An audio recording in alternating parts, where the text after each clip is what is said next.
जिज्ञासु मित्रों, बहुत बहुत अभिनंदन है आप सभी का दिव्य सृजन में। आज फिर हम यहाँ पर लाइव चर्चा का कार्यक्रम लेकर उपस्थित हो गए हैं और आज का जो विषय है पतंजलि योग सूत्र पर हम आगे बढ़ते हुए हम यह चर्चा करेंगे। तो आगे बढ़ते हुए जब हम ये चर्चा करेंगे, जो आज का विषय है वह है पर काया प्रवेश की सिद्धि। जी हाँ, पर काया प्रवेश की सिद्धि। पर काया प्रवेश का अर्थ क्या है? पर काया प्रवेश का जो अर्थ है वह है दूसरी काया में प्रवेश करना, पराई काया में प्रवेश करना, दूसरे शरीर में योगी का प्रवेश करना। जो सिद्ध योगी है वह दूसरे शरीर में भी प्रवेश कर सकता है। और ऐसी कई घटनाएं हमें सुनने को पुराणों की कथा में या फिर कुछ महापुरुषों की जीवनी में हमें प्राप्त होता है कि जहां पर किसी सिद्ध योगी ने पर काया प्रवेश किया हो। जी हाँ, तो पर काया प्रवेश की सिद्धि क्या है और इसकी व्याख्या, इसका वर्णन महर्षि पतंजलि किस प्रकार से कर रहे हैं, आज हम उसी को समझने का प्रयास करेंगे। जी हाँ, तो सूत्र क्या कहता है पहले देखें। यद्यपि इससे पहले के सूत्रों में बुद्धि और जीवात्मा की चर्चा महर्षि पतंजलि ने इस रहस्य को प्रकट किया है और इनमें जो भिन्नता है उसका संयम करने से पुरुष तत्व का ज्ञान होता है, प्रकृति पुरुष का भिन्न भिन्न ज्ञान होता है। आगे सिद्धि स्वरूप में उन्होंने कहा कि जो पंच ज्ञानेंद्रियां हैं उन वो सिद्ध हो जाती, उनकी सिद्धि प्राप्त हो जाती है। ऐसा होने से आंखें वह भी देखती हैं जो नहीं देख सकती, कान वह भी सुनता है जो नहीं सुन सकता, लेकिन फिर भी यह जो सिद्धियां हैं ये सब की सब, यह पंच इंद्रियों की जो सिद्धियां हैं, पंच ज्ञानेंद्रियों की जो सिद्धियां हैं, वह सब की सब समाधि में बाधा है।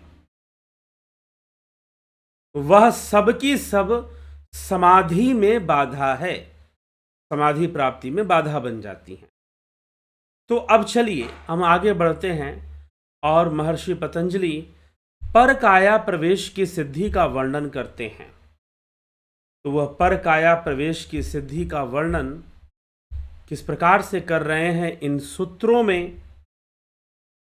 योग सूत्र के जो सूत्र हैं उनके अंतर्गत हम उनको समझने का थोड़ा प्रयास करें कि किस प्रकार से इसकी व्याख्या हो रही है। तो विभूतिपाद के अंतर्गत हमने लगभग 35 सूत्रों पर चर्चा पूर्ण कर ली है और यह जो सूत्र है पर काया प्रवेश का, एक महत्वपूर्ण सूत्र जो कि आज इसी सूत्र पर हम चर्चा करने जा रहे हैं। तो 35वें सूत्र में महर्षि पतंजलि ने पुरुष और बुद्धि, जीवात्मा और बुद्धि की चर्चा की है। तो 35वां सूत्र था जिस पे हम उसके आगे भी बढ़कर हमने चर्चा की। 35वें सूत्र से आगे बढ़कर भी इंद्रियों की सिद्धि, प्रातिभ श्रावण वेदना दर्शना स्वादवार्ता जायन्ते ततः प्रातिभ श्रावण। तो इस प्रकार से यह सूत्र भी है जिसमें कि महर्षि पतंजलि कह रहे हैं कि स्वरूप में संयम करने से व्युत्थान चित्त वाले को भी प्रातिभ ज्ञान जो पूर्व कहा गया है वह प्राप्त होता है। ठीक, लेकिन इन सभी सिद्धियों के विषय में महर्षि पतंजलि कहते हैं कि ये सब समाधि में बाधा बनती हैं। ते समाधा व उपसर्गा वित्थाने सिद्धय। वह समाधि सिद्धि में विघ्न है और व्यवहार काल में सिद्धियां हैं। व्यवहार में सिद्धि हैं लेकिन समाधि में विघ्नता पैदा करती हैं। आगे महर्षि पतंजलि 38वें सूत्र में कहते हैं, 38 नंबर सूत्र में कहते हैं, बंध कारण शैथिल्यात प्रचार संवेदना च चितस्य पर शरीरावेशः।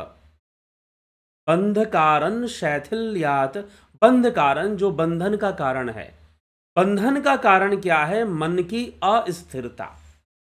व्यास ऋषि इसका भाष्य करते हुए लिखते हैं, मन की अस्थिरता और अनेकों प्रकार की जो लोलुपता है संसार में, यह बंधन का कारण है।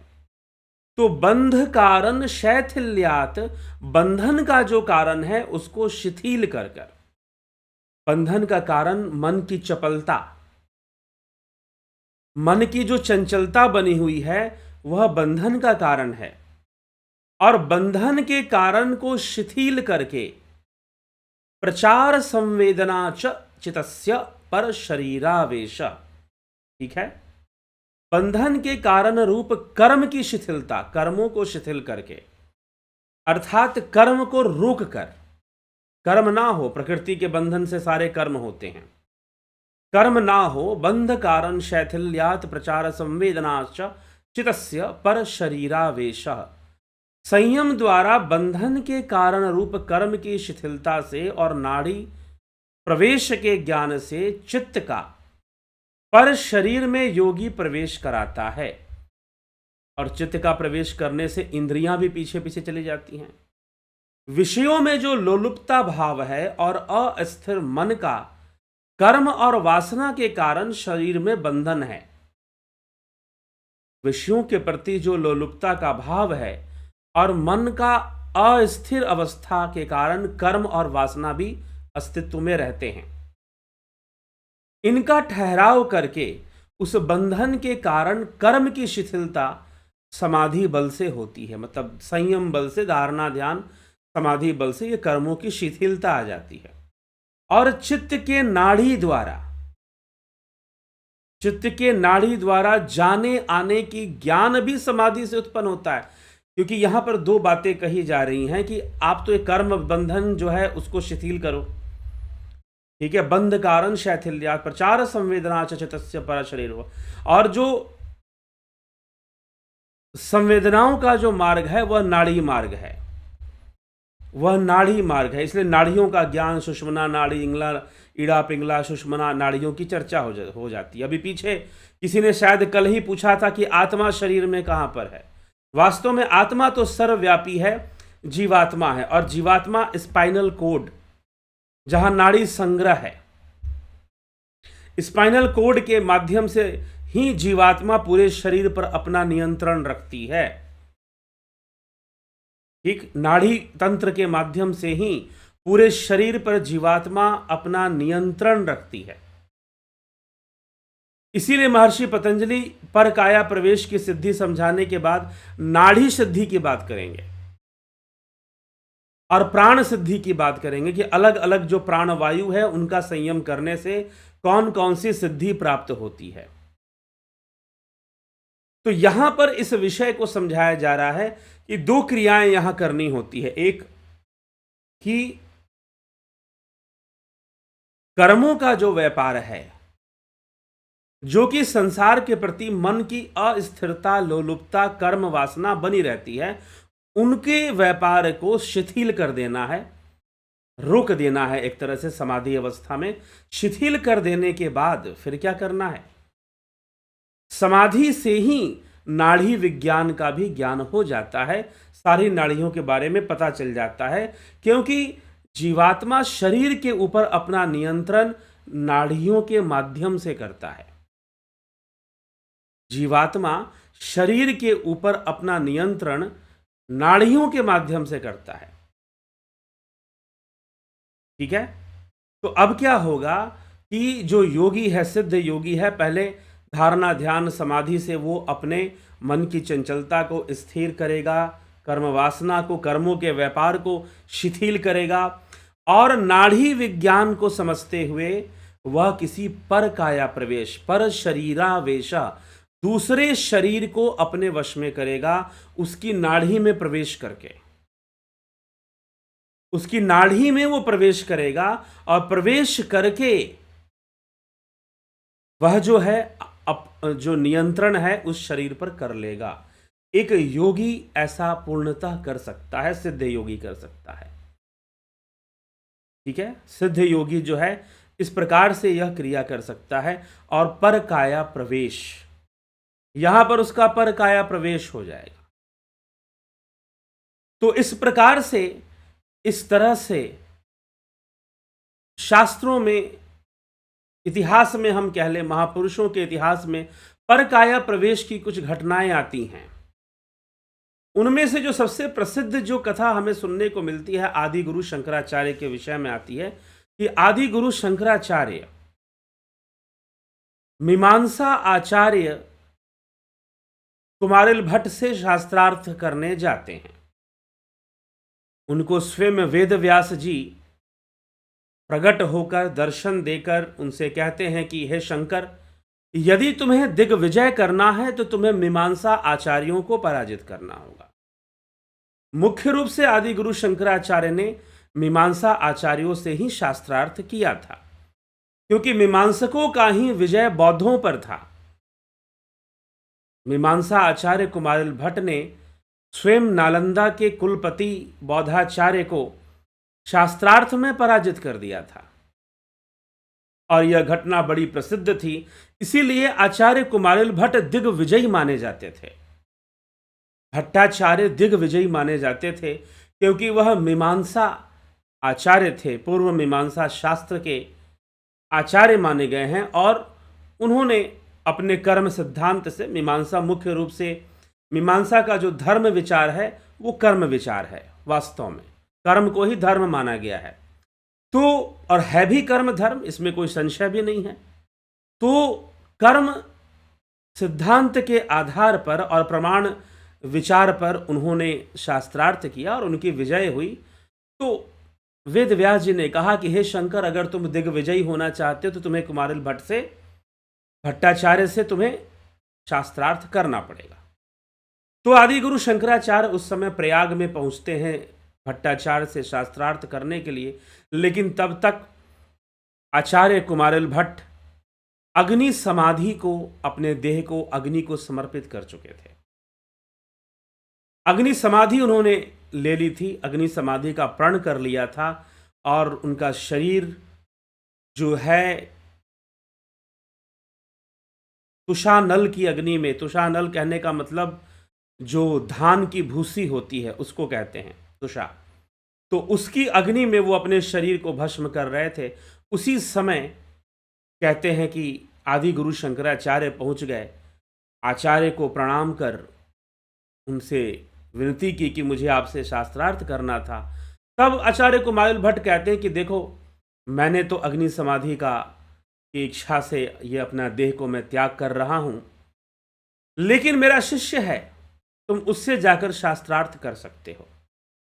तो आचार्य कुमारिल भट्ट जब आदि गुरु शंकराचार्य को कहते हैं कि मेरे शिष्य से जाके शास्त्रार्थ करो, तो उस समय वह चले जाते हैं महिषी की ओर, और महिषी क्षेत्र आज के बिहार के सहरसा क्षेत्र के रूप में जाना जाता है। तो वो वहाँ पर जाते हैं और वहाँ पर जब जाते हैं तो मंडन मिश्र से उनका शास्त्रार्थ होता है। 1 मास तक कहते हैं कि लगातार शास्त्रार्थ चलता है, निरंतर ही चर्चा चलती रहती है। मीमांसकों को पराजित करना इतना आसान नहीं था, क्योंकि वो मीमांसक ही थे जिन्होंने बौद्धों को पराजित किया था।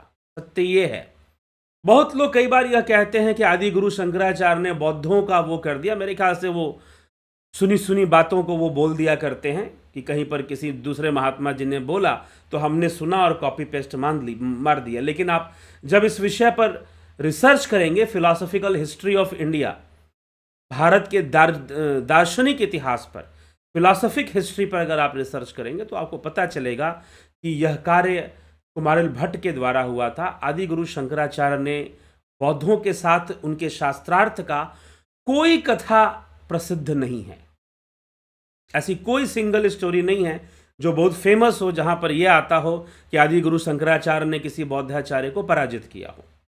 ठीक है, हाँ, कुमारिल भट्टाचार्य से वो शास्त्रार्थ करना चाहते थे, लेकिन उनको वह शुभ अवसर प्राप्त नहीं हुआ जिसके लिए वेद व्यास जी ने उनको कहा था। स्वयं वेद व्यास जी ने, अब वेद व्यास जी कहाँ से आ गए उस समय? वेद व्यास जी बिल्कुल, शंकराचार्य तो कलयुग में हुए, वेद व्यास बहुत पहले हुए। तो वेद व्यास द्वापर में, द्वापर के बाद भी हुए वेद व्यास, लेकिन कम से कम शंकराचार्य के समय तो नहीं थे। ठीक है, बहुत पहले कलयुग के प्रारंभ में ही वेद व्यास हुए, जब उन्होंने वेदों का विभाजन आदि किया और शास्त्रों का भाष्य वगैरह दिया था। तो महर्षि वेद व्यास नहीं थे, तो महर्षि वेद व्यास का दर्शन देव रूप में हुआ था।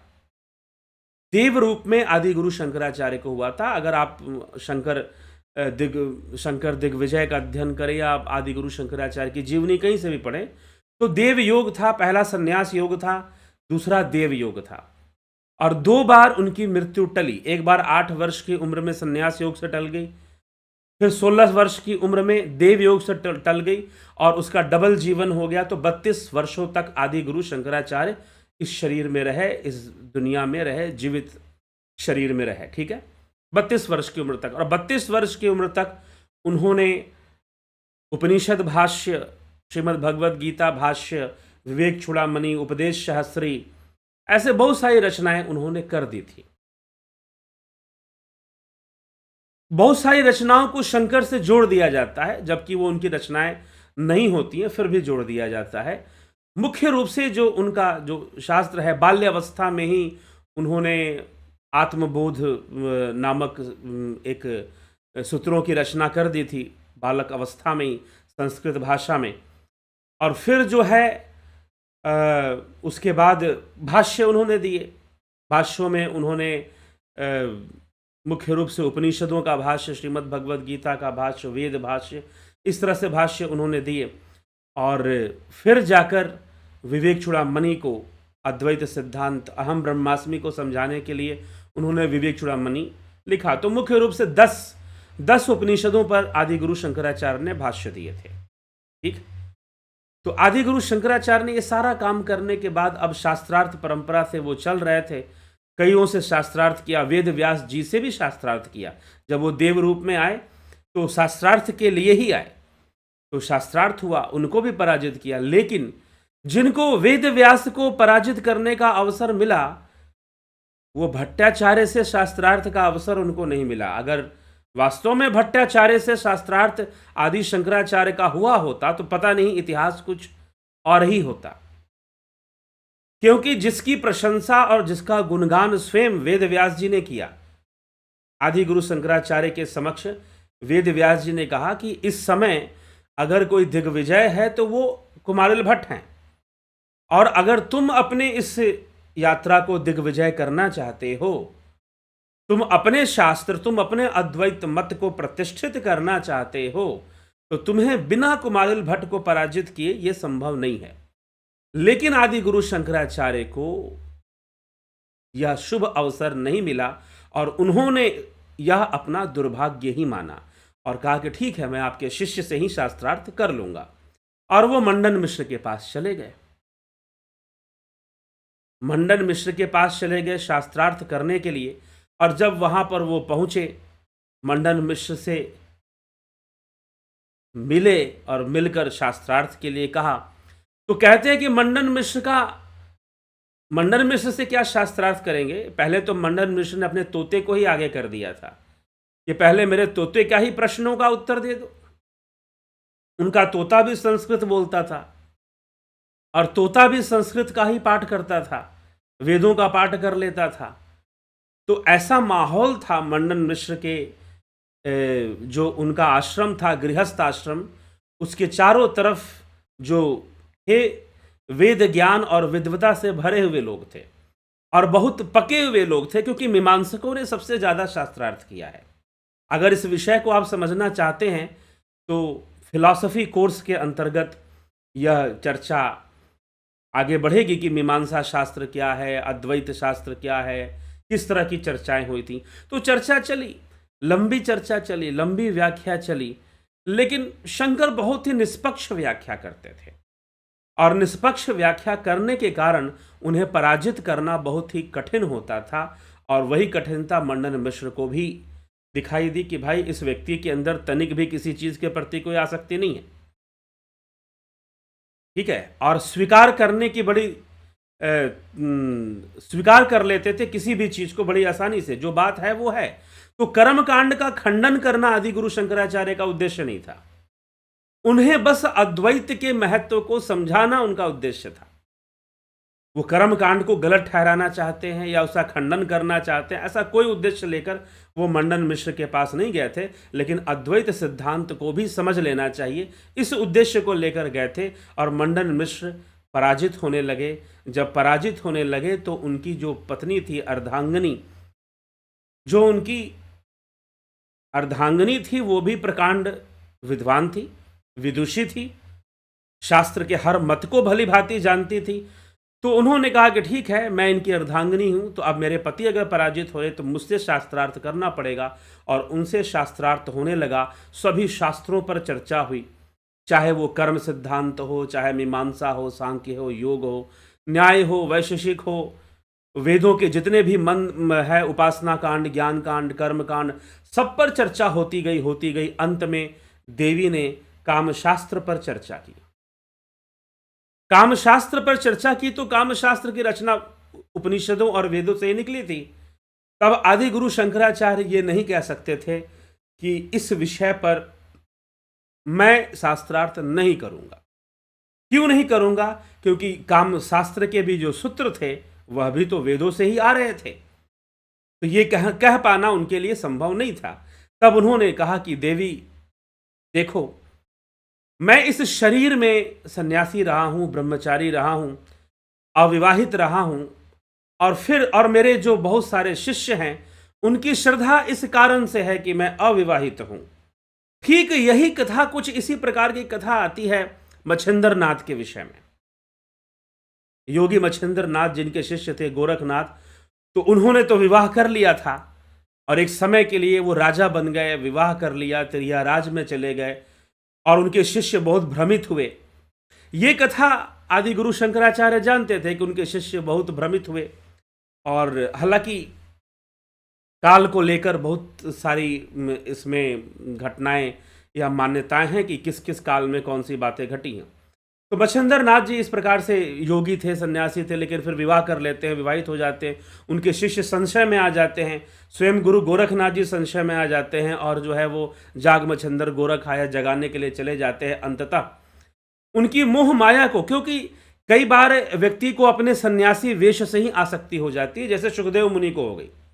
तो ये जो आसक्ति है, यह जो अहंकार है, वो बहुत ही सूक्ष्म है, वो अनेक रूप धारण कर सकता है और वो किसी रूप में आपके अंदर समा सकता है। तो आदि गुरु शंकराचार्य ने कहा कि मेरे शिष्य इस घटना से संशय में ना आए, इसीलिए मैं अपने इस शरीर में शास्त्रार्थ नहीं करूंगा। और आदि गुरु शंकराचार्य ने उस समय परकाया प्रवेश किया। एक राजा जिसकी मृत्यु हो गई थी, एक राजा जिसकी मृत्यु हो गई थी, उसके शरीर में वो प्रवेश करते हैं और कामशास्त्र की संपूर्ण विद्या की जानकारी को लेकर वह रानी के पास पहुंचते हैं शास्त्रार्थ करने के लिए। लेकिन तब देवी उभया भारती, जो कि मंडन मिश्र की अर्धांगिनी थी, उन्होंने कहा कि ठीक है, मैंने आपके सामर्थ्य को देख लिया है गुरुदेव, इसीलिए अब मैं शास्त्रार्थ नहीं करूंगी। और वो उस समय शास्त्रार्थ से पीछे हटकर पराजय को स्वीकार करती हैं और शंकर दिग्विजय कहलाते हैं। शंकर दिग्विजय उस समय कहलाते हैं। तो इस प्रकार से शास्त्रार्थ होता है और उसके बाद जो परंपराएं चलती हैं वो उसमें कर्म सिद्धांत को महत्व देते हुए अद्वैत सिद्धांत, क्योंकि अद्वैत में वैसे भी कर्म सिद्धांत का महत्व है, तो कर्म सिद्धांत आता तो सांख्य से है, लेकिन इसका विकास मीमांसा के द्वारा किया जाता है। कैसे विकास होता है? फिलॉसफी के अंदर जो कोर्सेस चल रही हैं, सनातन धर्म दर्शन पे जो कोर्स चल रहा है, उनमें विषयों पर विशेष रूप से जोर दिया जाता है। तो अभी हम आदि गुरु शंकराचार्य की परकाया प्रवेश की घटना को समझने का प्रयास कर रहे थे कि आदि गुरु शंकराचार्य परकाया प्रवेश, तो ये परकाया प्रवेश की टेक्निक क्या है, ये महर्षि पतंजलि बता रहे हैं कि ध्यान साधना से चित्त वृत्ति निरोध कर देने से कर्म निरोध भी हो जाएगा। क्योंकि कर्म क्यों हो रहा है? वृत्तियों के वशीभूत हो रहा है, संस्कारों के वशीभूत हो रहा है। तो कर्म निरोध कर लेने से कर्म निरोध पूर्णतः नहीं होता, इसलिए कर्म की शिथिलता यहां पर लिखी गई है। कर्मों को शिथिल कर देने से, क्योंकि वह बंधन का कारण है जो कर्म और वासना है। मन की चपलता और साथ में कर्म वासना, यह जो बंधन का कारण है, इनको शिथिल कर कर समाधि के द्वारा योगी क्या करता है कि नाड़ी मार्ग से, नाड़ी मार्ग जहां पर ईड़ा पिंगला सुषुम्ना चित्रा नाड़ी, शिव संहिता में कई नाड़ियों का वर्णन हमने सुना, हट प्रदीपिका ग्रंथ में भी नाड़ियों का वर्णन, तो इन नाड़ी मार्ग से दूसरे के शरीर में प्रवेश करता है। कौन करता है? योगी नाड़ी मार्ग से अपने चित्त को, कौन सी वस्तु योगी प्रवेश करता है, तो योगी के अंदर क्या है जो प्रवेश करेगा? चित्त। अपने चित्त को दूसरे के शरीर में प्रवेश करवाता है, और चित्त का प्रवेश करने के पीछे पीछे और क्या होगा? उसकी इंद्रियां भी उसी में प्रवेश कर जाएंगी, क्योंकि इंद्रियां भी सूक्ष्म शरीर का अंग है। अब महर्षि पतंजलि यहां पर यह जो बात लिख देते हैं, चित्त का प्रवेश होना, कौन प्रवेश करेगा भाई? योगी दूसरे के शरीर में प्रवेश कर गया, तो योगी का क्या चीज प्रवेश कर गया?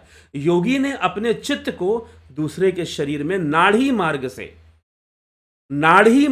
प्रवेश करा दिया, और नाड़ी मार्ग से जब प्रवेश करा दिया तो उसकी इंद्रियां, जो योगी की इंद्रियां हैं, वो भी साथ में चली जाएंगी। क्यों चली जाएंगी? क्योंकि इंद्रियां सूक्ष्म शरीर का अंग हैं, इंद्रियां स्थूल शरीर का अंग नहीं है। विवेक चूड़ामणि आदि गुरु शंकराचार्य जहां पर सूक्ष्म शरीर पुर्यष्टक की चर्चा करते हैं, वहां पर उन्होंने पुर्यष्टक 8 अंग बताए हैं। सूक्ष्म शरीर के 8 अंग बताए हैं, तो वो 8 अंग में इंद्रियां भी हैं। इंद्रियां प्रवेश कराई जाती हैं दूसरे के शरीर में, लेकिन नाड़ी ज्ञान को प्राप्त कर कर, समाधि से ही नाड़ी ज्ञान हो गया, और नाड़ी ज्ञान को प्राप्त कर कर नाड़ी में ही प्रवेश कर जाती है। दूसरे शरीर के नाड़ी व्यवस्था में, नाड़ी तंत्र में प्रवेश कर जाती हैं, और उस शरीर पर फिर उस योगी का अधिकार हो जाता है। योगी का अधिकार हो जाता है, और योगी जब तक चाहे, जैसी उसकी इच्छा हो, उसके माध्यम से कर्म कर सकता है। शरीर बंधन तो पहले ही तोड़ चुका है, तो चाहे वो किसी भी शरीर में प्रवेश करे, उसे आसक्ति नहीं होगी, वह सर्वदा अनासक्त ही रहेगा। उसे आसक्ति नहीं होगी, वह सर्वदा अनासक्त ही रहेगा। तो दूसरे के शरीर में योगी प्रवेश कर जाता है। यह जो है पर काया प्रवेश की सिद्धि का वर्णन किया है महर्षि पतंजलि। पर शरीरावेशः, पर शरीरा, दूसरे के शरीर को अपने वश में कर लेता है, दूसरे के शरीर में वो प्रवेश कर सकता है। लेकिन यह उसकी एकाग्रता शक्ति का ही परिणाम है, उसके संयम शक्ति का ही परिणाम है। धारणा ध्यान समाधि से ही तो ये सब संभव हो रहा है। ठीक, तो यह पर काया प्रवेश की शक्ति या पर काया प्रवेश की सिद्धि का वर्णन महर्षि पतंजलि इस प्रकार से यहां पर करते हैं। ठीक है, तो सबका जो प्रारंभ है वह अभ्यास से होता है, ध्यान से होता है, ध्यान योग से होता है। वर्षों तक और एक जन्म से दूसरे जन्म तक ध्यान योग का अभ्यास करते हुए, साधना का अभ्यास करते हुए योगी ऐसी सिद्धियों को प्राप्त कर पाता है, संयम को प्राप्त कर पाता है। ऐसा नहीं कि यह कोई छोटी मोटी बात है कि चलो हम इतनी एकाग्रता विकसित कर ले या उतनी एकाग्रता विकसित कर ले तो हो जाएगा। कोई 1 महीने 2 महीने की भी बात नहीं, संभवतः 1 वर्ष की भी बात नहीं। हाँ, जिसके पिछले जन्मों की बहुत कठोर साधना है, बहुत अच्छी साधना है, बहुत परिपक्वता को वो पिछले जन्मों से ही प्राप्त कर चुका है, निश्चय ही वो कर पाएगा, अन्यथा वह नहीं कर पाएगा। ठीक है, अन्यथा वह नहीं कर पाएगा। तो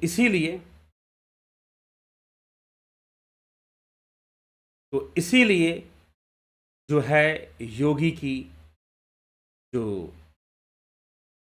का जो चित्त है वह प्रवेश करता है, और चित्त के पीछे उसकी इंद्रियां भी प्रवेश करती हैं, और उसका पूरा नियंत्रण उस शरीर पे आ जाता है। तो ध्यान योग से प्रारंभ होगा और ध्यान योग का जो ऑनलाइन कोर्स है 20 नवंबर से शुरू हो रहा है। ठीक है, 20 नवंबर से यह कोर्स ध्यान योग का कोर्स शुरू हो रहा है।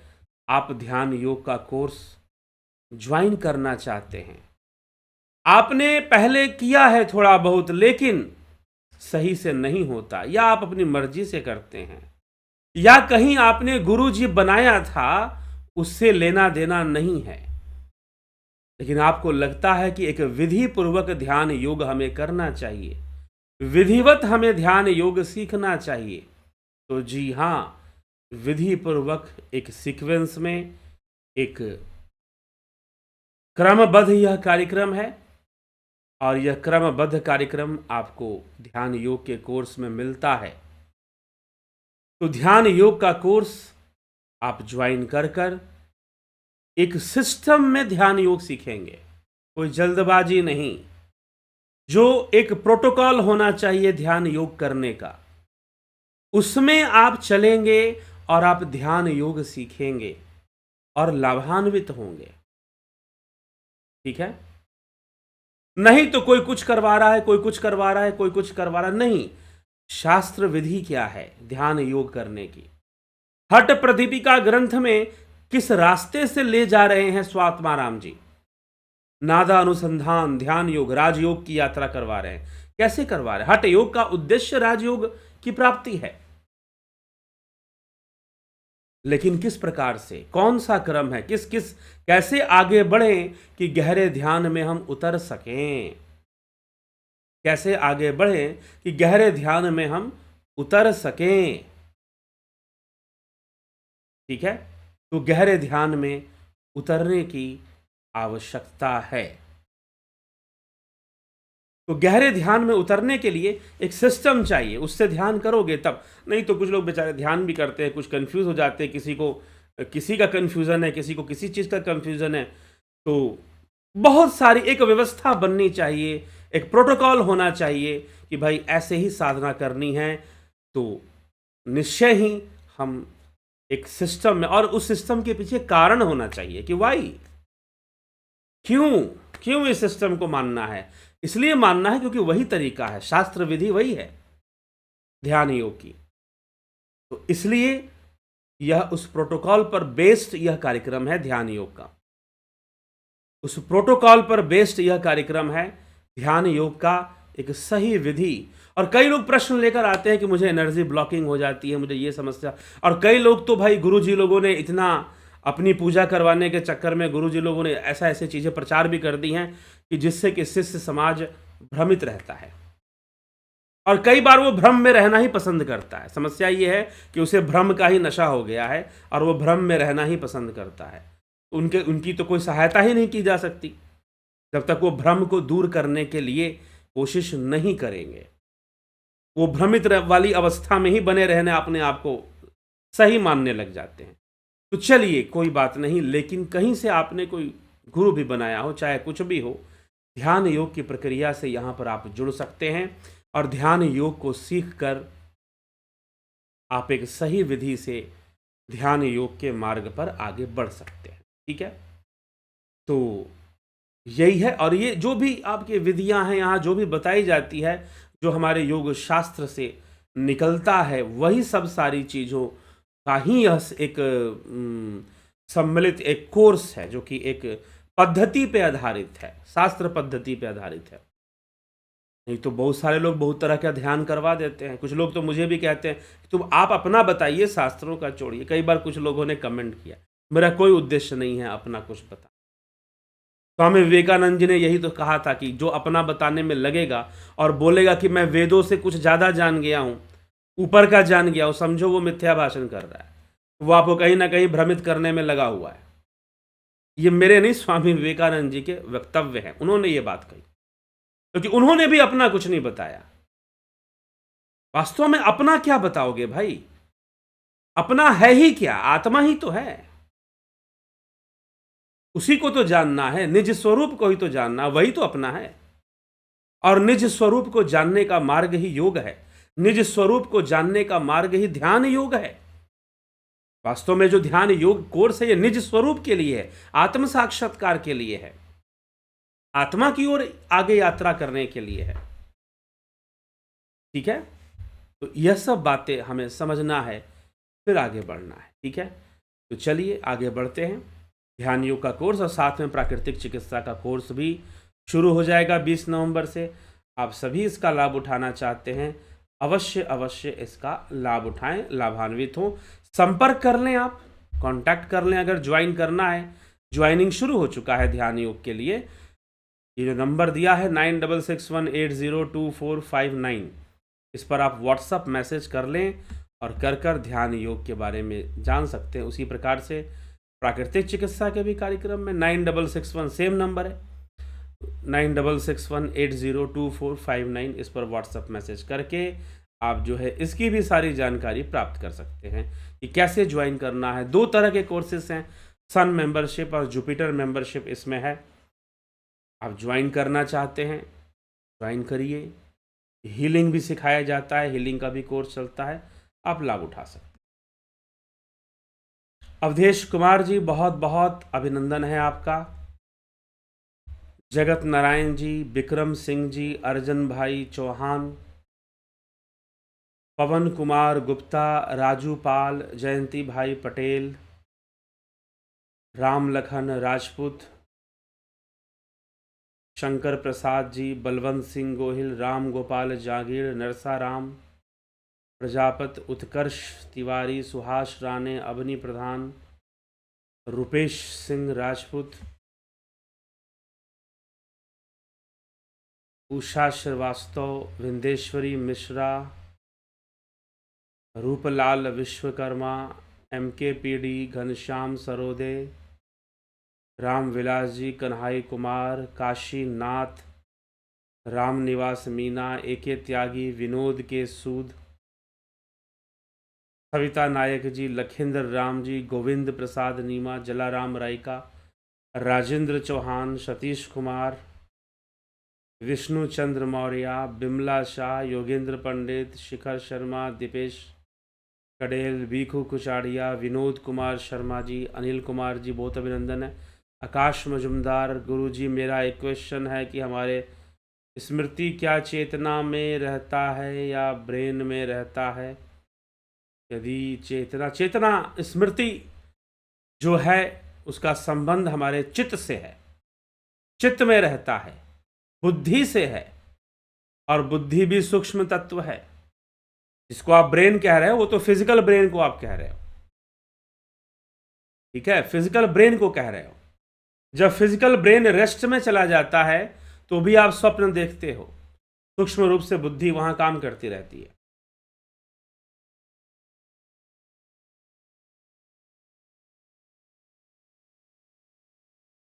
यदि चेतना में रहता है तो कई इंसान के ब्रेन में चोट लगने के बाद उसका याददाश्त, किसी किसी के साथ ऐसा होता है कि अगर तेज चोट लग जाए तो उसकी मेमोरी कुछ देर के लिए चली जाती है। जी हाँ, आपका ब्रेन एक्सेस नहीं करता, ठीक है, आपका ब्रेन एक्सेस नहीं करता। कहां एक्सेस नहीं करता? सेंसरी वर्ल्ड में एक्सेस नहीं करता। सेंसरी वर्ल्ड में उसका एक्सेस नहीं हो रहा है। आपका दिमाग कमजोर पड़ गया है, आपके न्यूरॉन्स कमजोर पड़ गए हैं, या न्यूरॉन्स डिस्ट्रॉय हो गए हैं चोट लगने के कारण, आप उसको रिकॉल नहीं कर पा रहे हो। This is the physical issue. यह एक फिजिकल इश्यू है, वो फिजिकल ब्रेन के लिए कहा जा रहा है। अब आदमी कोमा में चला जाता है, मरता तो नहीं है ना, ठीक है, कोमा में चला गया लेकिन मरता तो नहीं है वो। अब कोमा में बहुत सारी चीजें वो देखता है, रहता है। आदमी सो जाता है, स्वप्न देखता है, स्वप्न की सारी बातें क्या हमें याद रह जाती है? नहीं रह पाती, ठीक। तो वह जो केस है ओनली फॉर फिजिकल ब्रेन है, कि फिजिकल ब्रेन एक्सेस नहीं कर पाएगा, क्योंकि इस संसार में जो भी आप इंटरेक्शन कर रहे हो वो सेंसेस के थ्रू कर रहे हो, बाहरी जो फिजिकल सेंसेस है उसके थ्रू आप कर रहे हो, इसलिए ऐसा होता है। संतोष गुप्ता जी, धन्यवाद भारत। राम गोपाल जा, गुरु जी कौन सी जो 8 इंद्रियां हैं, 8 इंद्रियां कब से हो गई? 5 ज्ञान इंद्रियां हैं, 5 कर्म इंद्रियां हैं, 8 इंद्रियां कहां से आ गई? रतन सिंह जी, रामनाथ यादव, हीरालाल यादव, अमन मनन, जय जय हो। नंदी, कृष्ण कुमार चौहान, क्या आपने सिद्धियां प्राप्त कर ली है? यदि हाँ तो विस्तार से जानकारी दें, और यदि नहीं तो कोई बात नहीं, जी नहीं, नहीं प्राप्त की है, ठीक है। सारी जानकारी यहीं ले लेंगे क्या? तो जय सच्चिदानंद। अब आप कहोगे कि भाई अगर आपने नहीं प्राप्त की हैं तो आप सुना क्यों रहे हैं? अरे भाई, नेट की परीक्षा में पूछा जाता है। अभी कुछ एक व्यक्ति आए, बोले कि आप फिलॉसफी पर जो है कोर्स कर रहे हैं, आप धर्म का दुकान चला रहे हैं। तो मैं कहा, दान दक्षिणा तो नहीं मांग रहा ना, फंडिंग तो नहीं ले रहा ना कहीं से, या डोनेशन मांग रहा हो कि आओ भाई डोनेट कर दो, ठीक है। तो अभी कोई था फिलॉसफी। और दूसरी बात कि पता नहीं लोग कहाँ से बुद्धि लाते हैं, थोड़ा सा एक्सपेरिमेंट करना चाहिए, रिसर्च करना चाहिए, तो आकर प्रश्न करने चाहिए, किसी तरह की बात कहनी चाहिए। अब जो फिलॉसफी पढ़ा रहे हैं यूनिवर्सिटी के अंदर, वो क्यों पैसा ले रहे हैं भाई? और सबसे बड़ी बात, ये जो योगा का जो बोर्ड वगैरह बना हुआ है योगा के लिए, वो क्यों सर्टिफिकेट इशू करने के पैसे ले रही है? और भारी मोटे पैसे ले रही है, छोटे मोटे पैसे नहीं ले रही है। 1-2 हज़ार नहीं, 10-15 हज़ार तक, ठीक है। तो जरा उनसे भी प्रश्न पूछो कि भाई आप फ्री में बांट लो सर्टिफिकेट सबको, जो योग्य हैं। आप परीक्षा भी ले रहे हो और पैसा भी ले रहे हो, दोनों काम कर रहे हो, ठीक। तो व्यर्थ के प्रश्न कुछ लोग पूछते हैं, यद्यपि मैं कई लोगों के प्रश्नों का जवाब नहीं देता हूं, क्योंकि व्यक्ति का अपना कोई ना, उसको कोई सही जानकारी रखना उसका कोई उद्देश्य नहीं है, बल्कि व्यर्थ की बातों को करना उद्देश्य है, ठीक। तो यह चीज है। अजीत अपराजित जी, जय सच्चिदानंद गुरु जी, आपके द्वारा मिले इन्फॉर्मेशन कभी कभी संशय उत्पन्न करता है, बट साधना द्वारा ही संशय पूर्णतः खत्म हो जाता है। आपके द्वारा मिले ध्यान योग बहुत ही कीमती है। जी हाँ, ध्यान योग करने से कई बातें स्पष्ट होने लगेंगी। ध्यान योग करने से सूक्ष्म शरीर का अनुभव होने लगेगा कि हां, सूक्ष्म शरीर नामक एक सत्ता होती है, सूक्ष्म शरीर नामक एक सत्ता होती है। तो ध्यान योग करने से सूक्ष्म शरीर का अनुभव होने लगेगा अगर आप ध्यान योग करते हैं तो। और फिर वहां पर जो उत्तर मिलेगा, तो देखिए, कल ही बात हुई थी, what is information and what is knowledge. तो नॉलेज और इंफॉर्मेशन, यहां जो दिया जा रहा है वो इंफॉर्मेशन है। ध्यान योग में जो एक्सपीरियंस होता है वो नॉलेज है, ठीक है। यहां जो दिया जा रहा है वह इंफॉर्मेशन है, और ध्यान योग में जो नॉलेज होता है, ध्यान योग में जो अनुभव होता है, वह क्या है? वह नॉलेज है, ठीक है। तो यह विषय है। इसलिए जो अजीत जी लिख रहे हैं कि आप ध्यान योग सीख लिया, इन्होंने ध्यान योग का कोर्स इन्होंने कंप्लीट कर लिया है और ध्यान योग अपना करते हैं, तो कोई भी संशय इनको होता है, कोई बात नहीं समझ में आती है, तो जब ध्यान योग करते हैं तो वो संशय दूर हो जाता है और बात भी समझ में आ जाती है। बहुत अच्छी बात है अजीत अपराजित जी। साधना अच्छे से करते रहिए, ध्यान योग के मार्ग पर बढ़ते रहिए। धनराज सिंह राजपूत, चरण वंदना जी, अभिनंदन है आप सभी का। तो अभी इन्हीं विचारों के साथ मैं विराम दूंगा आज के इस कार्यक्रम को। कल फिर मिलेंगे 9 बजे लाइव चर्चा में। योग सूत्र पर ही चर्चा आगे बढ़ेगी। आगे की चर्चा जैसे कि उदान वायु, समान वायु, प्राण वायु, इन सब में संयम करके योगी को कैसी कैसी सिद्धियां प्राप्त होती हैं, उसकी भी चर्चा महर्षि पतंजलि कर रहे हैं। तो लगभग 2 या 3 वायुओं की चर्चा वो करते हैं और उनकी सिद्धियों की भी वो चर्चा करते हैं, ठीक है। तो चलिए, अभी हम आज इसी के साथ विराम देते हैं। ध्यान योग का कोर्स अगर कोई करना चाहता है, ज्वाइन कर सकता है। उसकी ज्वाइनिंग शुरू हो चुकी है, आप उसका लाभ उठा सकते हैं। फिलॉसफी कोर्स आप अभी ज्वाइन नहीं कर पाएंगे। अब जब वो कोर्स होगा, जरूर निश्चय ही अगले महीने भी वह कोर्स दोबारा से शुरू होगा, तो फिर आपको ज्वाइनिंग फिलॉसफी कोर्स अब नहीं मिलेगा। जिन लोगों ने ज्वाइन कर लिया वो कर लिया। ध्यान योग में अगर ज्वाइन करना है तभी तो आप ज्वाइन कर सकते हैं, और प्रैक्टिकल चीज़ है। फिलॉसफी कोर्स भी थ्योरेटिकल है, ध्यान योग प्रैक्टिकल है, ज़रूर इसका लाभ उठाएं। कई लोग ऐसे हैं जिन्होंने ध्यान योग किया है, फिलॉसफी भी ज्वाइन किया है। कई लोग ऐसे हैं जिन्होंने फिलॉसफी ज्वाइन किया है लेकिन अभी तक ध्यान योग नहीं किया है। तो मैं उनसे भी कहूँगा कि ध्यान योग का भी कोर्स ज़रूर कर लें। ठीक है, तो चलिए इसी के साथ आज के कार्यक्रम को यहाँ विराम देते हैं। कल फिर मिलते हैं 9 PM लाइव चर्चा में। बहुत बहुत आभार आप सभी का।